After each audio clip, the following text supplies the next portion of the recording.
A maciez da fécula confere ao pão algumas características, mesmo na parte externa. Como se vê, este é um pão saído há pouco do forno, ele se apresenta mais alisado externamente e, embora crocante, quando você o corta, ele não esfarela, não há esfarelamento. Mas também a pestana do pão, ela se apresenta mais suave, sem ressecamento, como normalmente acontece com o pão somente à base de trigo. Internamente, ele se apresenta, é um pão que tem menos espaços de ar. No pão à base de trigo, normalmente, quando se corta, o miolo às vezes vai junto com a faca. Neste caso, se observa que a massa fica mais uniforme e consistente. Fica também mais alvo, porque a fécula é mais clara do que a farinha de trigo. E uma característica importante, além do tempo de prateleira, quando um pão sai do forno, ele normalmente tem 3 horas com a mesma aparência. Quando se usa a fécula, mesmo no nível de 10% de substituição, o pão dobra o tempo de prateleira. E a vida útil é prolongada. Isso porque este pão, no dia seguinte, ele não emborracha nem endurece. Ele se conserva ainda macio. E isso agrada ao consumidor. Uma outra característica ao degustar o pão é que o consumidor considera que a massa fica mais leve, mais fina, mais fácil, portanto, de deglutir. Esses pães, eles contêm uma substituição de 10% de fécula.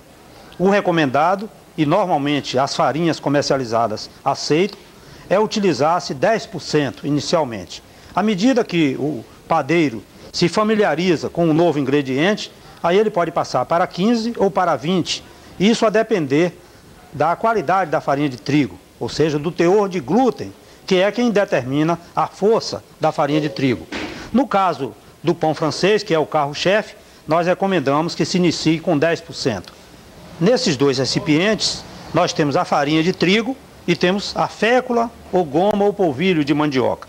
Quando você tem entre os dedos a farinha de trigo, você observa que ela é bastante fina, mas ao passar entre os dedos, verifica que no final da passagem, que resta algo como se fosse uma areia bem fininha, isso indicando que o trigo foi moído.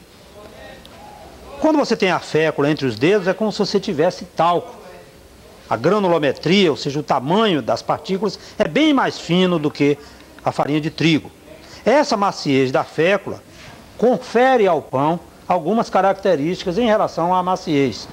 A diferença básica entre os dois produtos é que o trigo contém o glúten, que é uma proteína responsável pela formação de uma camada de impedimento para a saída dos gases durante a fermentação. A fécula, no caso, junto com a farinha de trigo, funciona como um diluidor do glúten, quer dizer, enfraquece o glúten, mas confere algumas características que dá ao pão uma vida mais longa, uma maciez e, naturalmente, torna o produto mais fino, mais agradável ao paladar. Bem, vamos ver o que nos diz quem realmente entende da massa. Então a gente usa a fécula, então a massa alisa mais na maceira. No cilindro também ocupa muito, assim, pouco espaço no cilindro, tá entendendo?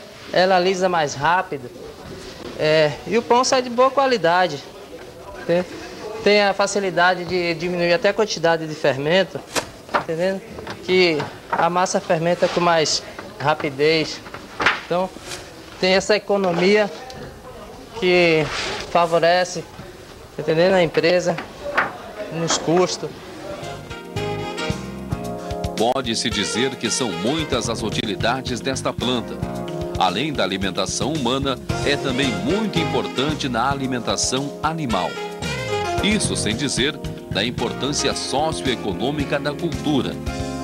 Realmente a cultura da mandioca pode se tornar uma alternativa de renda bastante viável, mas por enquanto ainda é pouco explorada.